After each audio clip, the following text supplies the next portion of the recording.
ഉണ്ടാക്കാൻ പോകുന്നത് ബൺ നിറച്ചത്.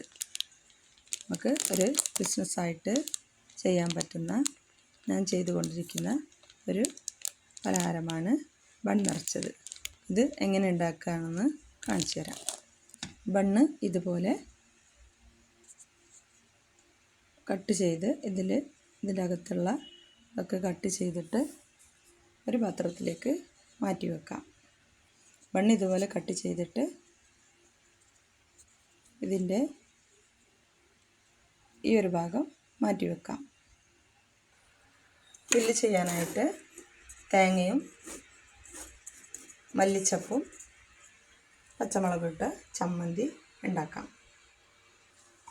പിന്നെ മുട്ട, ആവശ്യത്തിന് മുട്ട എടുത്ത് ഇതുപോലെ ഈ ഒരു വലിപ്പത്തിൽ ഒരു മുട്ട 2 ഭാഗമാക്കി മാറ്റി വെക്കാം.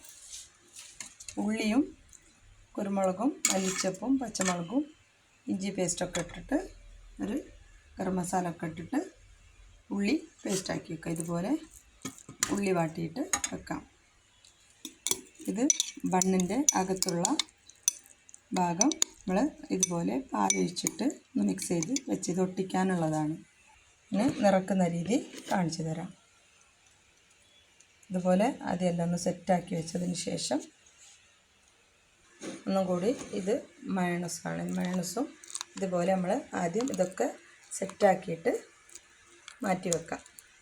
എന്നിട്ട് ഇതുപോലെ ഇങ്ങനെ ഫില്ല് ചെയ്യാനുള്ള ഇതൊക്കെ റെഡിയാക്കി വെച്ചാൽ എളുപ്പത്തിൽ നമുക്ക് ഈ പണി ചെയ്തെടുക്കാം. 2 മുട്ടയും കൂടി പൊട്ടിച്ച് മല്ലിച്ചപ്പും പച്ചമുളകൊക്കെ ഇട്ടിട്ട് അതും കൂടി റെഡിയാക്കി വെക്കാനുണ്ട്. ആദ്യം ഫില്ല് ചെയ്യുന്നൊന്ന് കാണിച്ചു തരാം. അങ്ങനെ എല്ലാ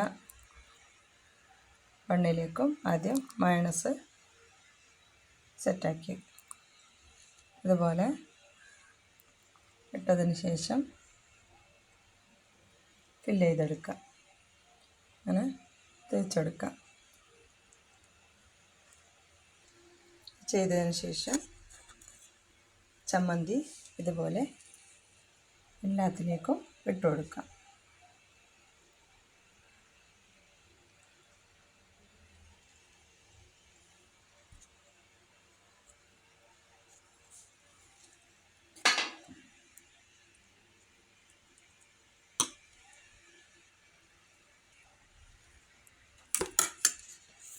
ഇതുപോലെ ഇട്ടതിന് ശേഷം ഓരോ മുട്ട ഇതിലേക്ക് വെച്ച് കൊടുക്കുക.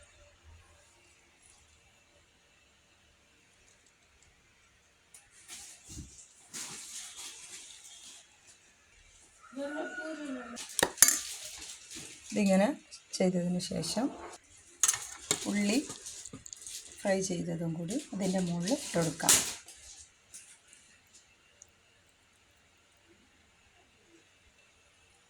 ഇങ്ങനെ ഇതുപോലെ ചെയ്ത് വെച്ചതിന് ശേഷം ബണ്ണിൽ നിന്നും കട്ട് ചെയ്ത പീസ് ഇങ്ങനെ മൂടിക്കൊടുക്കാം. ഇതുപോലെ ഒന്ന് പ്രസ് ചെയ്ത് കൊടുക്കുക.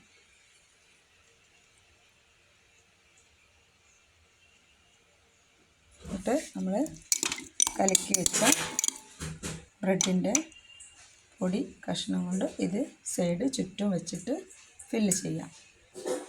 ഇതുപോലെ ഇത് ഞാൻ ആദ്യം ചെയ്ത് വെച്ചതാണ്. ഇതുപോലെ ചുറ്റും ഇങ്ങനെ പൊട്ടിച്ച് വെക്കാം. അതിനുശേഷം 2 മുട്ട പൊട്ടിച്ച് നല്ലൊന്ന് കലക്കിയെടുക്കാം.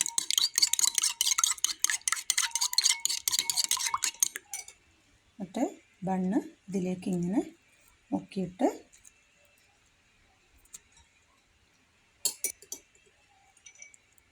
ഇങ്ങനെ മാറ്റി വെക്കാം.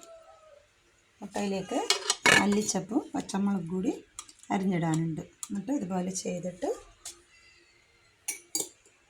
ഫ്രൈ ചെയ്തെടുക്കാം.